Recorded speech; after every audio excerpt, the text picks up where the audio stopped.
Aquesta mena de petita escala de corda porta dies dins l'aigua. És un suport on hi ha unes plaques de plàstic semirígid.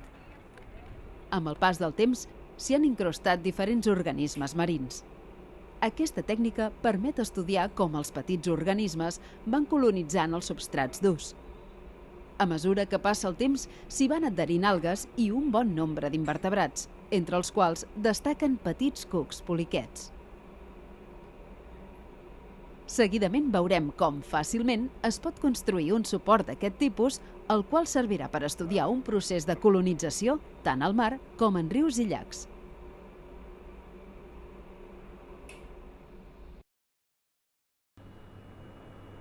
Per fer-ho fan falta làmines d'algun material que tingui certa rigidesa, però que es pugui tallar fàcilment, un trepant per a paper i un cordill de fibra sintètica. Amb un llapis es dibuixen rectangles d'aproximadament la mida d'un portaobjectes de microscopi, és a dir, d'uns 76 mil·límetres de llargada per 26 mil·límetres d'amplada. El nombre de rectangles que feu dependrà del vostre disseny experimental. Aquesta mida permetrà posar amb major facilitat el suport sota un microscopi o una lupa per observar els organismes que s'hi han adherit.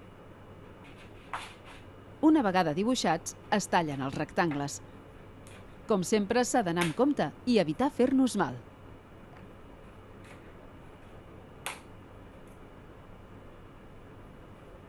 Seguidament es fa un forat a cadascun dels dos extrems del rectangle per poder passar-hi el cordill.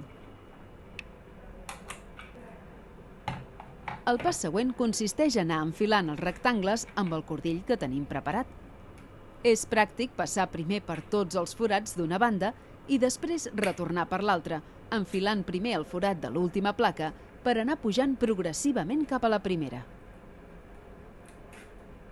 Així el suport quedarà com una mena d'escala de corda, en la qual els esglaons són les plaques rectangulars. Com que la colonització de les plaques pot ser diferent segons la quantitat de llum que rep la seva superfície, a cada esglaó se'n col·loquen dues. La que quedarà a la cara superior rebrà directament la llum solar i la de sota no.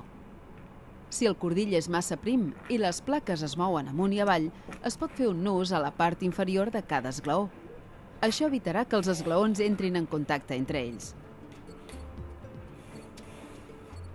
Ara ja només ens cal anar a submergir el nostre substrat artificial.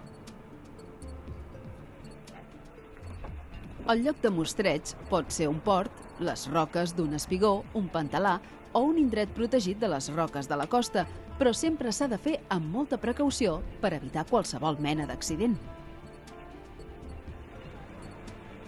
Arribats al lloc, cal prendre nota de les dades ambientals i de la data en què comencem l'experiment.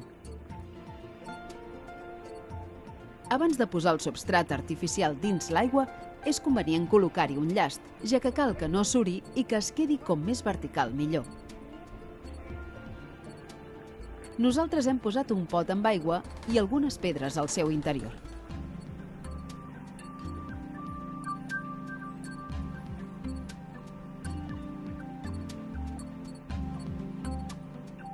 Una vegada comprovat que tot és correcte, tan sols queda fixar el nostre substrat a algun suport estable i posar-lo dins l'aigua.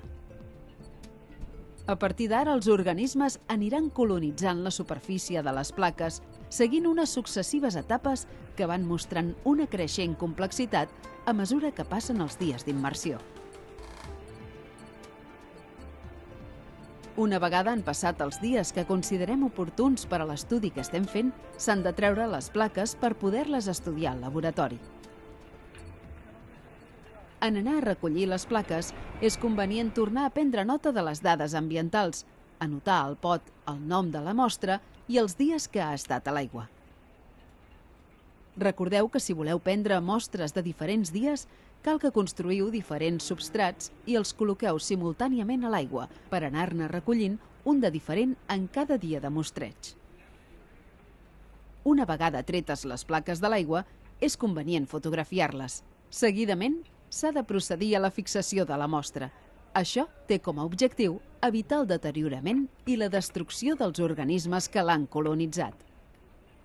Per fer-ho s'han de deixar les diferents plaques cobertes amb alcohol de 70 graus dins de diferents pots, que han d'estar ben identificats. D'aquesta manera, les mostres es poden dur al laboratori i es pot començar a treballar-hi. Aquesta placa té un recobriment molt dens. El motiu d'això és que ha estat submergida uns 2 mesos. S'hi pot observar la presència de briozous que formen estructures aplanades sobre les quals hi ha nombrosos tubs blanquinosos de cucs poliquets. Aquests substrats artificials són molt fàcils de construir i ens poden ajudar a entendre com funcionen els processos de successió ecològica.